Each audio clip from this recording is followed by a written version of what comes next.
지금 바이비트의 자산을 그대로 두셨다면 잠금 버튼은 출금이 아니라 접속부터 눌러버릴 수 있다는 걸 먼저 아셔야 합니다. 화면이 멀쩡한 오늘이 제일 위험합니다. 내일도 똑같이 열릴 거라는 확신이 지갑을 가장 늦게 움직이게 만들거든요. 한국에서 미신고 해외 거래소를 향한 흐름이 이제는 소문이 아니라 절차로 굴러갑니다. 문이 한번 내려앉으면 손이 닿지 않습니다. 최근 분위기의 핵심은 차단입니다. 앱이 막히고 업데이트가 끊기고 끝내는 접속 자체가 제한되는 시나리오로 이어질 수 있습니다. 그래서 오늘은 차트보다 먼저 내 자산이 빠져나갈 길부터 잡아드리겠습니다. 겁주는 게 아니라 시간표를 알려드리는 겁니다. 기준 날짜로 가장 많이 거론되는 건 2026년 1월 28일입니다. 그날부터 미신고 해외 가상자산 거래소 앱이 플레이스토어에서 막힐 수 있다는 겁니다. 여기서 막힌다는 건 두 가지입니다. 새로 다운로드가 안 되고 기존 앱 업데이트도 끊길 수 있습니다. 다운로드가 막히면 새 휴대폰으로 갈아타는 순간 처음부터 다시 설치가 안 됩니다. 앱을 지워버리면 되돌릴 문이 닫힐 수도 있습니다. 업데이트 차단은 더 무섭습니다. 보안 패치가 멈추고 어느 날 로그인 오류가 떠도 고칠 버튼이 사라질 수 있으니까요. 그리고 진짜 공포는 접속 제한입니다. 금융당국 압박이 커지면 아침엔 되던 게 저녁엔 먹통이 되는 장면이 현실이 될 수 있습니다. 웹사이트도 안전지대가 아닙니다. 앱이 막히면 웹으로 몰리는데 그 웹까지 제한이 걸리면 선택지는 급격히 줄어듭니다. 왜 이런 일이 생기느냐? 핵심은 금융정보분석원 PIU 신고입니다. 바이비트는 국내에서 가상자산 사업자로 정식 신고가 되어 있지 않은 상태로 거론됩니다. 그 말에 VSP 신고 테이블에 안 올라가면 금융당국 입장에서는 미신고 사업자로 분류됩니다.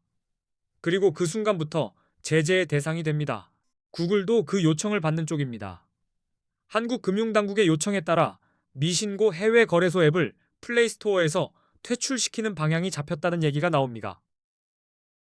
여기에 세금 이슈가 겹칩니다. 국내 거래소는 앞으로 과세 방향이 더 선명해지는데 해외 거래소는 과세가 어려우니 규제 칼이 더 빨리 빠진다는 해석이 나옵니다.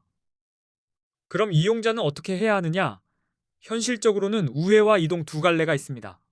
단, 순서를 잘못 잡으면 시간이 통째로 날아갑니다. 기존 이용자라면 당장은 앱이 켜질 수 있습니다. 하지만 업데이트가 끊기는 순간부터 모래성 위에 서 있는 느낌이 될 수 있습니다.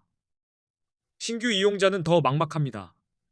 플레이스토어에서 설치 자체가 안 되면 시작 버튼이 없는 게임을 하는 셈입니다. 그래서 제일 먼저 드릴 조언은 단순합니다. 앱을 지우지 마시고 자산을 먼저 빼실 준비를 하셔야 합니다. 자산 이동의 1순위는 개인 지갑입니다. 거래소가 흔들리면 거래소 안에 내 자산은 잠깐이라도 내 손 밖이 되기 쉽습니다. 개인 지갑으로 한번 빼두면 어느 거래소로 옮기든 선택지가 넓어집니다. 이동의 중간 기착지로 생각하시면 됩니다. 다만 출금은 속도보다 정확도가 더 중요합니다. 네트워크가 맞는지, 주소가 한 글자라도 틀리지 않았는지 작은 테스트부터 하셔야 합니다. 거래소 간 이동이라면 메모나 태그도 체크입니다.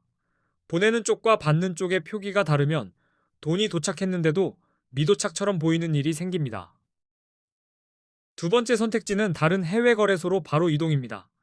오늘은 열릴 때 출금 동선과 인증을 한 번에 끝내 두셔야 합니다. 어떤 분들은 앱을 지운 뒤 VPN으로 접속을 시도하기도 합니다. 될 때도 있지만 그만큼 보안 리스크와 법적 리스크를 감수해야 한다는 점은 그래서 저는 우회는 마지막 카드로 두고 가장 먼저는 이동을 권합니다. 내 자산이 숨을 쉴 수 있게 통로부터 바꿔두자는 겁니다. 그럼 국내 거래소로 가면 되냐고요? 방법이 될 수는 있습니다. 하지만 초보 입장에선 불편이 너무 큽니다. 국내 거래소는 레버리지가 사실상 불가능합니다. 선물 단타의 핵심 도구가 막혀버리죠. 게다가 거래 수수료가 체감상 비싸게 느껴지는 경우가 많습니다. 그리고 앞으로 세금 이슈도 예정돼 있습니다. 결국 국내 거래소만으로는 원하는 방식의 매매를 만들기 어려울 수 있어요. 그래서 지금 이 사태 이후로 한국 분들이 실제로 가장 많이 가입하고 이동 중인 거래소 5곳을 비교 분석해 두었습니다. 기준은 현실적인 5가지입니다. 수수료가 낮은지, 레버리지 200배가 되는지, 원화 입금이 되는지, 한글 지원이 되는지, 가입 시 100달러가 나오는지입니다. 이 5거래소의 장단점과 가입 동선, 수수료 할인 설정, 그리고 원화 입금 루트까지 이 영상 고정 댓글에 한 번에 묶어두었습니다. 여기서 중요한 포인트 하나만요. 지금을 정보를 더 모으는 시간이 아니라 움직일 수 있을 때 움직이는 시간입니다. 자산 이동동 동선만 잡아도 마음이 이상하게 가벼워집니다. 그제서야 차트가 눈에 들어옵니다. 이제부터는 코인 선물 거래 단타로 넘어가겠습니다. 여기서부터는 공포포가 아니라 규칙을 드리겠습니다. 선물은 방향을 맞추면 수익이 빠릅니다. 하지만 방향을 틀리면 손실도 빠릅니다. 그래서 진입 타이밍과 기준이 전부입니다. 비트코인은 변동성이 큽니다. 같은 날, 같은 코인인데도 오르락내리락이 장난이 아닙니다. 그래서 언제 롱, 언제 숏이 중요합니다. 감으로 들어가면 감으로 털립니다. 차트가 주는 힌트를 읽는 쪽이 살아남습니다.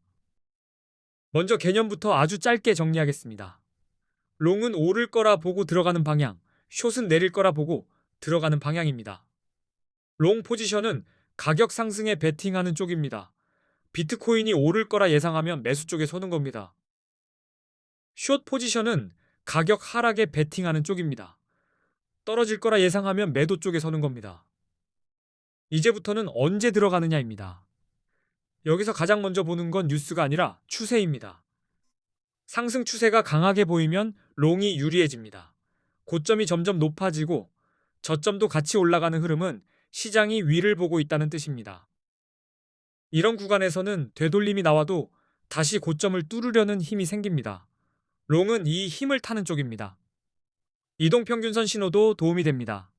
50일 이동평균선이 150일 이동평균선을 위로 뚫으면 골든 크로스라고 부르고 상승 신호로 해석하는 경우가 많습니다. 골든 크로스가 떴다고 무조건 사는 게 아니라 추세와 위치를 같이 봅니다. 돌파 이후 눌림이 나왔는데도 지지가 깨지지 않으면 롱 쪽 확률이 올라갑니다. 거래량은 추세의 연료입니다. 가격이 오를 때 거래량이 같이 늘면 사람들이 진짜로 따라붙는구나 라는 신호가 됩니다. 반대로 가격만 오르고 거래량이 말라가면 상승이 숨이 짧을 수 있습니다. 롱은 늘 거래량이 같이 뛰는지까지 확인하셔야 합니다. 그리고 뉴스도 체크하셔야 합니다.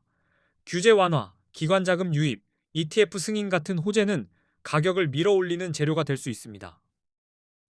호재 뉴스가 나왔을 때는 롱 성공 확률이 높아질 수 있습니다. 다만 뉴스만 믿고 추격하면 꼭 꼭대기에서 잡히는 경우가 생깁니다. 큰 추세는 큰 봉에서 봅니다. 1봉이나 4시간 봉으로 흐름을 먼저 잡고 5분 봉이나 15분 봉으로 진입 타이밍을 찾으면 마음이 훨씬 덜 흔들립니다. 지지선과 저항선도 같이 보셔야 합니다. 상승 추세에서 지지선이 버티면 롱이 편해지고 하락 추세에서 저항선이 눌러주면 숏이 편해집니다. 주문 방식도 초보에겐 중요합니다. 급할수록 시장가로 뛰어들기 쉬운데 그럴수록 체결이 흔들리고 수수료 체감이 커집니다. 가능하면 기준 가격을 정하고 침착하게 들어가세요. 선물에는 펀딩비도 있습니다. 포지션을 오래 들고 있으면 수수료 말고도 비용이 붙거나 반대로 받는 구조가 생길 수 있어요. 단타라도 시간대는 체크하셔야 합니다. 이제 숏입니다. 숏은 하락 추세에서 더 빛납니다. 저점이 계속 낮아지고 반등이 나와도 고점을 못 넘는 흐름이 나오면 숏이 유리해집니다. 이동평균선의 반대 신호가 데드크로스입니다.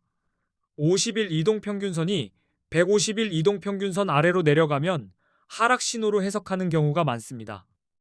데드크로스가 나왔다면 시장이 위로 갈 힘을 잃고 있다는 뜻일 수 있습니다. 이때는 반등을 기회로 착각하지 말고 숏 관점으로 보는 훈련이 필요합니다. 거래량 감소도 숏의 힌트가 됩니다. 가격이 오르는 듯한데 거래량이 줄면 상승이 약해지고 있다는 신호일 수 있습니다. 이런 구간은 자주 위로는 가는데 힘이 없다로 끝납니다. 가격이 꺾일 가능성을 염두에 두고 숏을 준비하는 쪽이 유리할 수 있습니다. 부정적인 뉴스는 하락을 부릅니다. 규제 강화, 해킹 사고, 주요 국가의 강경한 정책 같은 악재는 시장 심리를 한 번에 얼려버릴 수 있습니다. 그래서 뉴스는 방향이 아니라 속도를 만들어줍니다. 이미 하락 추세인데 악재가 터지면 숏이 더 유리할 수 있는 겁니다. 여기서부터는 보조 지표입니다. 대표적으로 RSI, MACD, 볼린저 밴드를 많이 씁니다. 지표는 정답이 아니라 확률을 올리는 확인 도장입니다. RSI는 과열을 봅니다. RSI가 70 이상이면 과매수로 보고 숏을 고려할 수 있습니다. 30 이하이면 과매도로 보고 롱이 유리할 수 있습니다. MACD는 추세의 힘을 봅니다. 선이 교차하고 히스토그램이 커질 때 모멘텀이 붙는지 꺼지는지 체감이 쉬워집니다. 추세랑 MACD가 같은 방향이면 진입이 편해집니다. 볼린저 밴드는 변동성을 보여줍니다. 밴드가 좁아지면 숨을 모으는 구간일 수 있고 갑자기 밴드가 벌어지면 큰 움직임이 시작되는 경우가 많습니다. 이제 실전 흐름으로 연결해 보겠습니다. 큰 추세를 먼저 보고 그 다음에 뉴스와 거래량으로 힘을 확인하고 마지막에 지표로 과열 여부를 점검하는 순서가 좋습니다. 예를 들어 상승 추세인데 골든 크로스 이후 눌림이 나오고 거래량이 다시 붙고 RSI가 과열이 아닌 구간이면 롱 진입이 훨씬 편해집니다. 반대로 하락 추세인데 데드 크로스가 뜨고 반등 때 거래량이 줄고 RSI가 과매수 쪽으로 붙으면 숏 진입이 논리적으로 자연스러워집니다. 그리고 초보가 가장 많이 무너지는 구간이 레버리지입니다. 레버리지 200배는 화끈하지만 칼끝이 너무 얇습니다. 손이 조금만 미끄러져도 바로 배입니다. 초보일수록 레버리지는 낮게 시작하셔야 합니다. 수익을 크게 내는 것보다 청산 가격이 내 진입가에 너무 붙어 있지 않은지 거리부터 확인하셔야 합니다. 단타는 마치기가 아니라 관리입니다. 진입 전에 손절 기준을 정하고 수익 목표도 정하고 그걸 지키는 사람이 결국 오래 갑니다. 수수료도 단타에선 체감이 큽니다. 작게 여러 번 먹는 구조라서 수수료가 높으면 수익이 눈에 안 보이게 새어나갑니다. 그래서 거래소 선택과 수수료, 할인 설정이 같이 가야 합니다. 여기까지 들으셨다면 이제 남는 건 실행 루틴입니다. 자산은 안전하게 옮겨둘 것, 롱과 숏은 추세로 정할 것, 지표는 확인용으로 쓸 것, 레버리지는 낮게 시작할 것. 그리고 저는 마지막으로 한 번 더 말씀드립니다. 지금 한국에서 이슈가 커지는 상황에서는 우회 방법을 찾기보다 지금 가능한 출금을 먼저 해두는 게 훨씬 편합니다. 오늘 영상 고정 댓글에는 한국 분들이 가장 많이 이동하는 거래소 5곳 비교, 수수료가 저렴한 곳, 레버리지 200배 가능, 원화 입금, 한글 지원, 가입 시 $100 흐름까지 한 번에 정리해 두었습니다. 그걸 먼저 확인하시고 본인에게 맞는 곳으로 통로를 만들어 두신 다음에 오늘 알려드린 롱숏 기준을 차트에 대입해 보시면 진짜로 손이 덜 떨립니다. 혹시 여기서 막히는 구간이 생기면 무엇이 어려운지 댓글로 남겨주세요. 다음 영상에서 초보가 제일 많이 걸리는 함정부터 손조대로 뜯어드렸습니다. 이 영상이 코인 단타에 도움이 되셨나요? 앞으로도 초보가 실수하는 지점을 현실 기준으로만 뽑아서 더 쉽게 정리해드리겠습니다. 끝까지 시청해주셔서 감사합니다. 오늘은 공포로 시작했지만 마무리는 규칙으로 하셨으면 좋겠습니다. 지금은 정보보다 속도가 필요할 때입니다.